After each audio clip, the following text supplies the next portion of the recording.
Again, raise your hands if you want questions.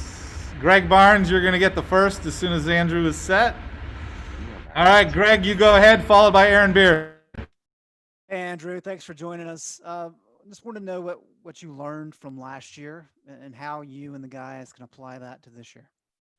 Well, I think we learned what not to do pretty well, seeing as it was probably one of the worst seasons in history. So I just think we're coming into this year learning from what happened last year and all the mistakes that we made and how we can, kind of fix the issues that we did have. And I think a lot of it was just not showing up to play, not putting in the proper preparation. And most of it was on us. I don't think the coaches are to blame for anything because, I mean, they're not going out there and putting up the points. They're not stopping the ball from going in the hoop. So this one's on us. And I think me and G are taking this especially hard as senior leaders to try and right the ship and show it how it should be done. Because we've done this the right way. My freshman and sophomore year, we've won a lot. And we want to get back to those winning ways for sure. Aaron Beard, followed by Ross.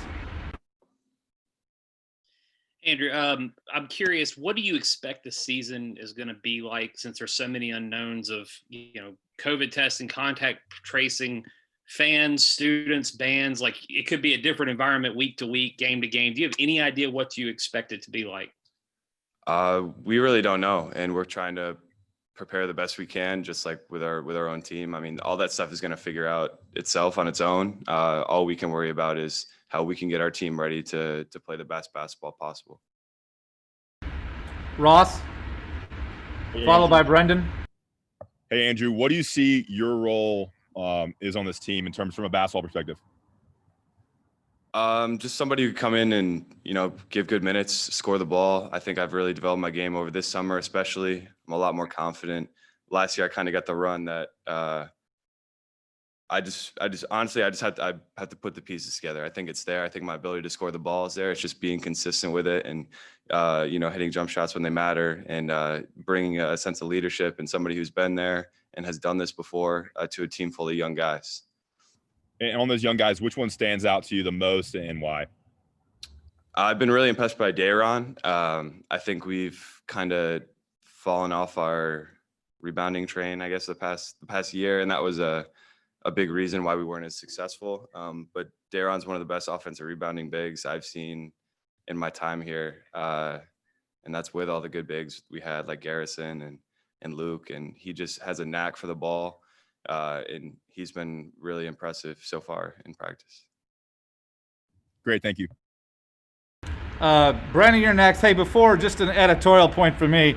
I know a lot of you don't have your video on or a photo or something. I think it does help our players in particular if they get to put a face with a name. So if that doesn't bother you and you can put your photo or video up, I just think it's personally helpful for the players. So just my own opinion. Brendan, then Andrew. Andrew, thanks for taking the time. You mentioned you and Garrison especially taking this hard, being the senior leaders on the team, but has Coach been someone who has really focused on last year and wanting to work past that and using that as motivation, or has he been sort of more in the other camp of it's a new year, it's a new group, let's forget about it and just sort of move on?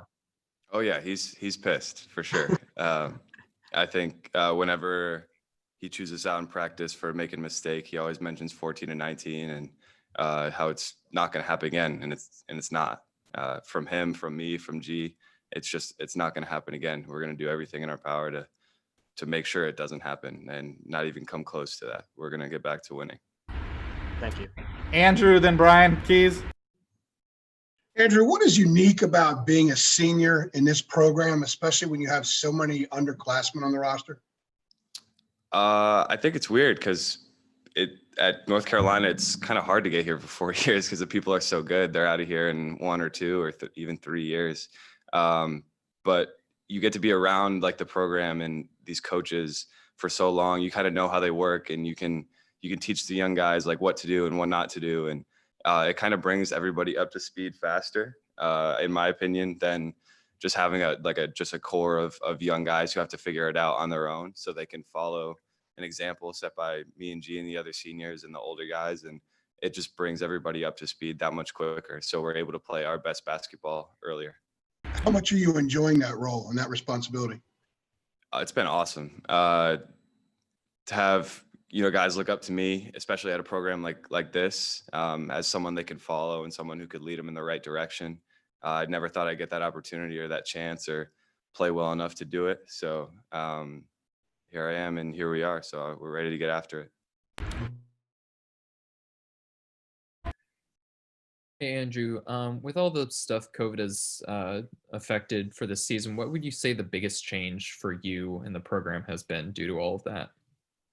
Honestly, I don't think too much has changed in terms of basketball training. We had to, obviously, our practices were a little different in the beginning, but now that we've kind of grown accustomed to what we have to do, whether it's like sanitizing during practice or wearing masks everywhere other than like on the court, we've gotten used to what COVID has brought to college basketball and in this program specifically.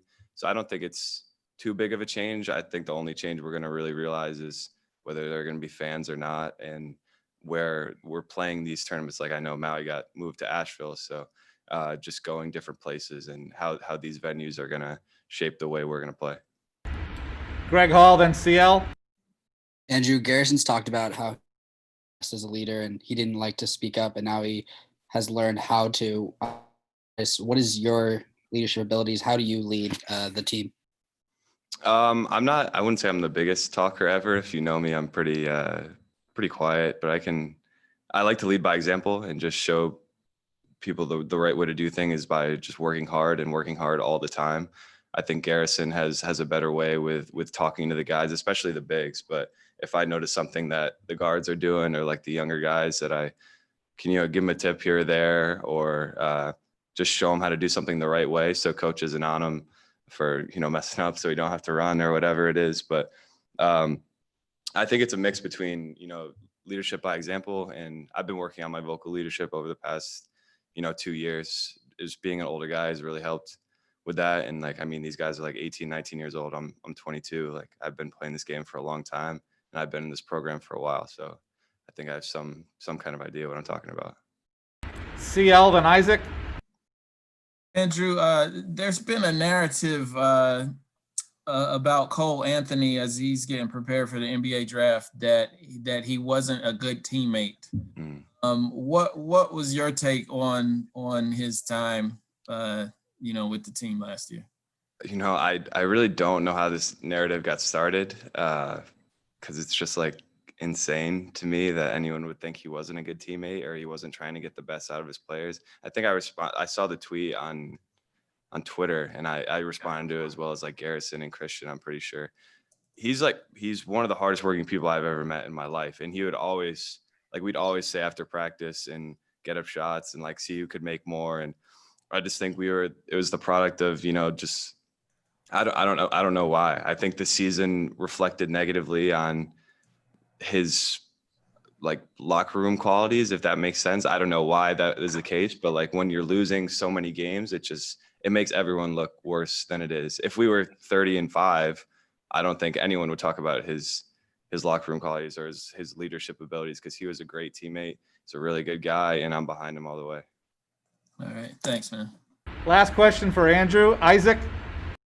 Hey, Andrew, thanks for your time. I know earlier you were talking about continuing to work on your shooting, but one thing I noticed particularly last year is that at the beginning of ACC play, you really upped your assists and assist to turnover ratio. In fact, finishing with a career high 2.3 ratio there. Is that something intentional you're looking to do, as be a facilitator?